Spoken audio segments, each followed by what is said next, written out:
नमस्कार, दापोली किनाऱ्यामध्ये आपलं सस्नेह स्वागत आहे। आज आपण स्पेशल नारळाची वडी बनवणार आहोत। त्यासाठी हे साहित्य घेतलेलं आहे। हा एक मोठी वाटी भरून ओला नारळ घेतलेला आहे खवलेला, आणि याच वाटीचं अर्धा माप साखर घेतली आहे, आणि वेलची पूड घेतली आहे थोडीशी, आणि आपण मिल्क पावडर घेतलेली आहे 2 चमचे, आणि अर्धा वाटी साखर घेतलेली आहे, आणि अर्धा छोटा पेला दूध घेतले साई सकट, आणि हे थोडेसे काजू घेतलेले आहेत। आपण बनवायला सुरुवात करूया। गॅस पेटवूया सर्वप्रथम, आणि आपल्याला तूप लागणार आहे चमचाभर।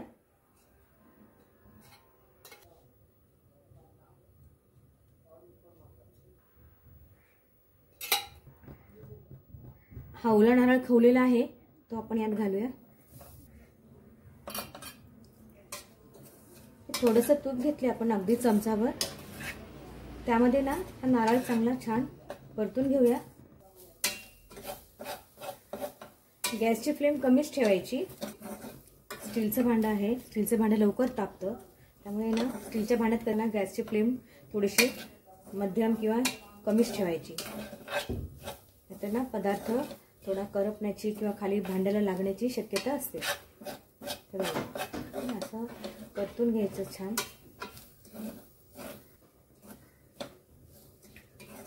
मंद आचेवर खूप छान असं खोबरं खमंग असं परतून घ्यायचं। हे बघा किती छान परतून झाले। आपण हे अर्धा पेला दूध घेतले साई सकट, ते घालूया, आणि यामध्ये साखर घालूया अर्धी वाटी। ओला नारळ जो आपण परतलेला होता आणि साखर ती चांगली एकजीव झालेली आहे। आता ना आपण ह्याच्यामध्ये 2 चमचे मिल्क पावडर घालूया, हे बघा, आणि ते सुद्धा त्यामध्ये मिक्स करूया। वेलची पूड घालूया आपण,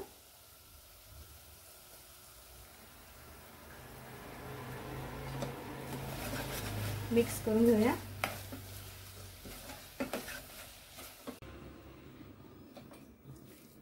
आपण ना यात काजूचे तुकडे पण घातले। आपल्या कोकणात ना नारळाची वडी बऱ्याच घरात बनवली जाते। घरचे नारळ असतात, त्यामुळे बऱ्याचदा नारळाची वडी बऱ्याच घरात बनवली जाते।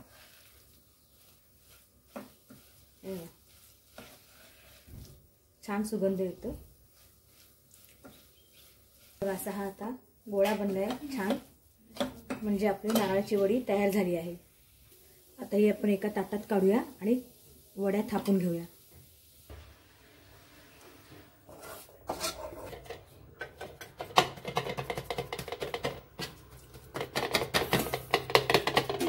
मस्त आहे बघा, ट्रे मध्ये ना असं थापून घेतलंय, आणि गार झालं ना की आपण आता वड्या पडणार आहोत। पेलेला ना इथे तूप लावायचं बुडाला, आणि मग त्याने करून घ्यायचं, कारण गरम असतं ना, हात भाजेल, हाताला चटका बसेल। बघा छान।